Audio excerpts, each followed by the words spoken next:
राहुल महाजन जी, आज कोर्ट ने कड़ी टिप्पणी की है। उन्होंने ये कहा कि किस तरह से एक निर्दोष पत्रकार के पीछे आप पड़े हुए हैं, पुलिस अधिकारियों पर दया आती है, ये तक कहा। ना केवल इतना बल्कि 2021 में क्या हुआ, विधानसभा चुनाव में देखिए ना, सेलिब्रेशन के नाम पर क्या होता है। ये पत्रकार, पूरे पत्रकार जगत की जीत है, क्योंकि आज हम हैं, कल को कोई और हो सकता है। आज ये सरकार है, कल को कोई और सरकार भी हो सकती है।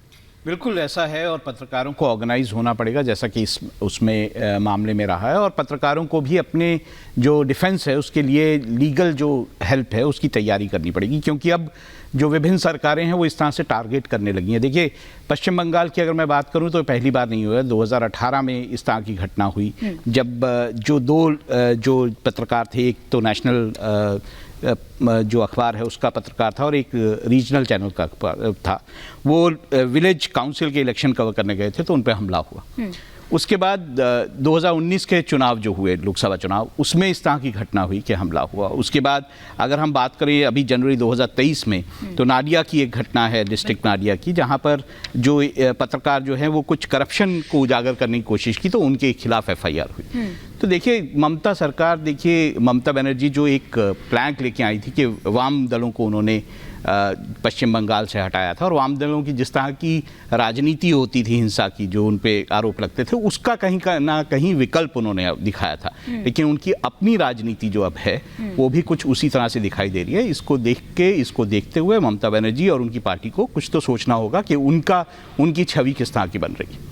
संजय जी, यहाँ तानाशाही नहीं आपको नजर आई, यहाँ लोकतंत्र की हत्या हो रही है आपको नजर नहीं आई। वो माँ माटी मानुष जिसका जिक्र किया जाता है, उस मानवता की हत्या वर्षों होती रही, और उसके सच को उजागर करने के लिए पत्रकार को जेल में डाल दिया जाता है। वो तो अपना काम कर रहा था, सिर्फ आप इस तरह से कर रहे थे, न जाने कौन सा जघन्य अपराध रहा हो, न जाने कौन सा वो आतंकी रहा हो कि उसको इस तरह से खींचते हुए ले गए। हिमानी जी, बिल्कुल कहीं भी ये घटना हो, भारत के किसी भी धरती पर हो, ये हमारे लोकतंत्र को शर्मसार करता है। और मैं सिर्फ ये कहना चाहता हूँ भारतीय जनता पार्टी के लिए, सत्ता दल के लिए, कि लगा लो जोर तुम चाहे जितना, तानाशाही के लिए हम भी लड़ते रहेंगे अपनी बेगुनाही के लिए। सच यही है हिमानी जी, ये यहाँ फिट नहीं बैठ रहा है, नहीं लग रहा। फिट कहाँ बैठ रहा है, मैं बैठाऊंगा ना। यदि मैंने कुछ कहा है तो सोच के बोला हूँ। जब आप किसान आंदोलन होता है दिल्ली के आसपास में, एक लंबी फहरिस्त है कि आप पत्रकारों के ऊपर FIR दर्ज करवाते हैं, तब लोकतंत्र की दुहाई क्यों नहीं आती? मैं ये पूछ रहा हूं कि जब हाथरस का रेप कांड में एक पत्रकार को उठाकर आपने गंभीर से गंभीर धाराएं लगाकर आपने जेल भेज देते हैं, 28 महीने तक उस व्यक्ति को जेल में रहना पड़ता है, तब लोकतंत्र की दुहाई क्यों नहीं देती बीजेपी? और बीजेपी के लोग जो आज स्वागत कर रहे हैं रिपब्लिक का, मैं भी स्वागत करता हूं, क्योंकि मैं यही लोकतंत्र चाहता हूं कि सच्चाई से कोई भी निर्णय हो, सच सामने आए। फिर हाथरस वाले कांड की स्वागत क्यों नहीं करती बीजेपी?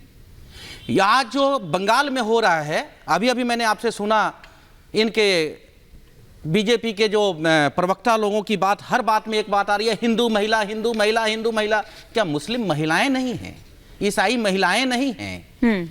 ये दिखाता है कि कहीं ना कहीं ये षड्यंत्र है, और राजनीति के लिए, वोट के लिए, सत्ता हासिल करने के लिए एन केन प्रकारे न बीजेपी बिल्कुल परेशान है। 2024 में हम कैसे चुनाव जीतें, इसके लिए जो कुछ भी करना पड़े ये करने को तैयार हैं। मैं एक बात पूछना चाहता हूं कि आज बंगाल में अरेस्टिंग हुआ, बिल्कुल इसकी क्रिटिसाइज होनी चाहिए।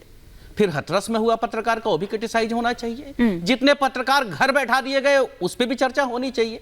और मैं ये कह रहा हूं कि एक गृह राज्य मंत्री का बेटा लखीमपुर खीरी में, एक गृह राज्य मंत्री का बेटा जो पद पे थे, उसकी अरेस्टिंग में कितने दिन लगा दिए गए थे उत्तर प्रदेश में? उत्तर प्रदेश की पुलिस कितने दिन तो खोजती रही। वो तो कोई एक नेता है TMC का, बिल्कुल सवाल होना चाहिए कहां है? सरकार को जवाब देनी चाहिए, बंगाल के पुलिस को जवाब देनी चाहिए। क्या उस वक्त उत्तर प्रदेश के किसी सरकार से किसी ने पूछा? क्या उत्तर प्रदेश के पुलिस से किसी ने पूछा? क्या बीजेपी ने इसका जवाब दिया बाहर आकर के गृह मंत्री का बेटा कहाँ है? और जब वो थाना पहुंचा तो रेड कारपेट बिछा दिया गया था, ले लेती हूं, फिर मैं ममता जी का रुख करूंगी। कारपेट बिछा दिए गए थे। तो मैं ये समझता हूं बांसुरी जी से लोकतंत्र को तार-तार करने का ठेका ले लिया है, और इसका विरोध होना चाहिए देश में। चाहे किसी भी राज्य के किसी भी दल को यह अधिकार नहीं है लोकतंत्र की हत्या करने। ठीक है बांसुरी जी, क्विक रिएक्शन, फिर ममता जी का रुख करूंगी। जी बिल्कुल, मैं बताती हूँ लोकतंत्र की हत्या कैसे होती है। ये पहली बार नहीं है कि वायलेंस अगेंस्ट महिलाओं को एक पॉलिटिकल वेपन की तरह यूज करा गया है। मैं आपको बताती हूँ 12 जुलाई 2021 की एनएचआरसी की रिपोर्ट है हिमानी जी। आप जानते हैं कि उस वक्त बंगाल में चुनाव हुए थे, 7,000 महिलाओं के साथ दुष्कर्म और मॉलेस्टेशन की एफआईआर दर्ज हुई थी। उनका क्या कसूर था? ये कि उन्होंने टीएमसी के लिए वोट नहीं डाला था, कि उन्होंने विपक्षी पक्ष के लिए वोट डाला था। अरे ये बहुत पुरानी आदत है टीएमसी की। जानती है आज के दिन 44 एफआईआर शुभेंदु अधिकारी जी के खिलाफ उन्होंने डाल रखी है। और किस प्रकार की एफआईआर है? गोल्ड चेन चोरी की, 5,000 रुपए चोरी की, इस तरह की एफआईआर शुभेंदु अधिकारी जी के जो नेता प्रतिपक्ष हैं उनके खिलाफ डाली है।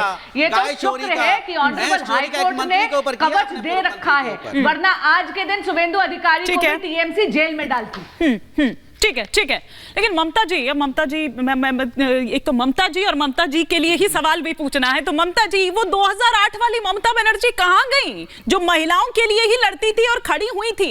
आज वो ममता बनर्जी नजर नहीं आती। और वो जो माँ माटी मानुष, मतलब कहीं दिखाई नहीं देती वो मानवता, कहीं दिखाई नहीं देती वो ममता, कहीं दिखाई नहीं जाती वो माँ का एक चिंता होती है। खुद एक महिला मुख्यमंत्री है, उनके प्रदेश की ये हालत है। हिमानी जी धन्यवाद। मुझे कई बार बहुत दुख होता है कि मेरा नाम ममता बनर्जी के जैसा है और मैं लगातार उनको निर्ममता बनर्जी बुलाती हूँ और सदैव ये बोलती हूँ कि इनके अंदर ममता नाम की कोई चीज ही नहीं है, इनको अपना नाम बदल देना चाहिए। Point number 1। आज दूसरी बात जो मैं कह रही हूँ वो ये कि आज एक बार फिर से साबित हो गया रिपब्लिक के साथ कि सत्य परेशान हो सकता है लेकिन पराजित नहीं हो सकता है। संजय जी, दादा थांबा, दादा आपको मिल जाएंगे शाम को 500 रुपया ममता बनर्जी से। कर लिया आपने अपनी दिहाड़ी, आपको 500 रुपए दे देंगी ममता बनर्जी। कर लिया आपने दिहाड़ी आज की, कर ली दादा दिहाड़ी। मुझे बोलने दीजिए हिमानी जी, चुप कराइए ना। संजय जी रुक जाइए, एक बार उनको कंप्लीट करने दीजिए, एक बार कंप्लीट करने दीजिए। अभी वरुण पुरोहित जी का तो रिएक्शन भी नहीं आया, ममता जी का पहली बार रिएक्शन में ले रही हूँ। संजय जी थोड़ा सा धैर्य। ममता जी धन्यवाद। देखिए आज एक बार फिर से रिपब्लिक के लिए बात सच हो गई है कि सत्य परेशान हो सकता है लेकिन पराजित नहीं हो सकता है। आज एक बार फिर से भारतवर्ष की पावन भूमि के अंदर एक अहंकारी, निरंकुश और फासिस्ट राजा हार गया, और वो भी एक ईमानदार सच्चे पत्रकार के हाथ से, जिसकी ताकत उसकी कलम और उसका माइक है। अगर आप सच बताने वालों को इस तरीके से डराओगे, धमकाओगे, उन पे इलीगल और गलत तरीके से उनको गिरफ्तार करोगे, तो आपने संतू पाल की मां को खून के आंसू रुलाए, आपने बंगाल की माटी के एक बेटे को जेल में डाल करके मानुष को शर्मसार कर दिया। ये एक चीज हो गई, लेकिन याद रखिएगा, ये 2 लाइनें कभी मत भूलिएगा ममता दीदी, कि जब नाश मनुष्य पर छाता है तो विवेक पहले मर जाता है। विनाश काले विपरीत बुद्धि, ये तमाम चीजें आप पर इसलिए सटीक बैठ रही हैं क्योंकि संदेश खाली के अंदर जो वहां पर महिलाओं का, नारियों के का गुनहगार है शाहजहां शेख, उसको आपने छुपा के रखा हुआ है, उसको आप पकड़ करके बाहर नहीं निकाल रही हैं। लेकिन जो पत्रकार सच्चाई दिखा रहा है, जो वहां की मां के साथ खड़ा हो रहा है उनका बेटा बन करके, आप उसके पीछे पड़ गई है। कल रात के मैं विजुअल्स देख रही थी जिस प्रकार से उसको 10-12 पुलिस वाले उठा करके बिल्कुल एक छोटी सी नाव के अंदर। आप कहां लेकर के जा रहे थे भाई? आपने बंगाल को क्या बना करके रखा है? आपको क्या लगता है कि बंगाल एक अलग, और क्या गुनाह था उसका? आप हैं, उसके आप कोर्ट भी आप हैं, उसके अंदर प्रशासन पुलिस आप है। और दूसरी बात, मैं बंगाल की पुलिस से हाथ जोड़ करके निवेदन करना चाहती हूँ, मेरे परिवार में सर्विस बैकग्राउंड के लोग हैं, कि खाकी को इस तरीके से शर्मसार मत कीजिए प्लीज, और खाकी का गलत प्रयोग मत कीजिए। और 30 सेकंड मुझे दे दीजिए। मैं आम आदमी पार्टी वाले, एक सेकंड करके प्लीज, एक करके 30 सेकंड आम आदमी पार्टी वाले संजय जी को जवाब देना चाहती हूँ। इन्होंने बड़ी बड़ी बातें करी कि यहाँ पर ये गिरफ्तार, वहां पर वो गिरफ्तार। एक यूट्यूबर है रचित कौशिक जी, वो शादी में गए थे और उन्होंने अरविंद केजरीवाल के पुत्र का एक बड़ा वाला खेला भ्रष्टाचार का उजागर कर दिया था, तो उनको उस शादी में से घसीट करके पंजाब पुलिस का इस्तेमाल करके अगवा करने की स्टाइल में ले जा करके जेल के अंदर डाल दिया गया था। और ये होता है संजय जी गलत करना। पंजाब से पुलिस पत्रकार, पंजाब से पुलिस यहाँ भी पहुंच जाती है पत्रकार को गिरफ्तार करने के लिए, उस पर मैं आऊंगी, लेकिन एक बार वरुण पुरोहित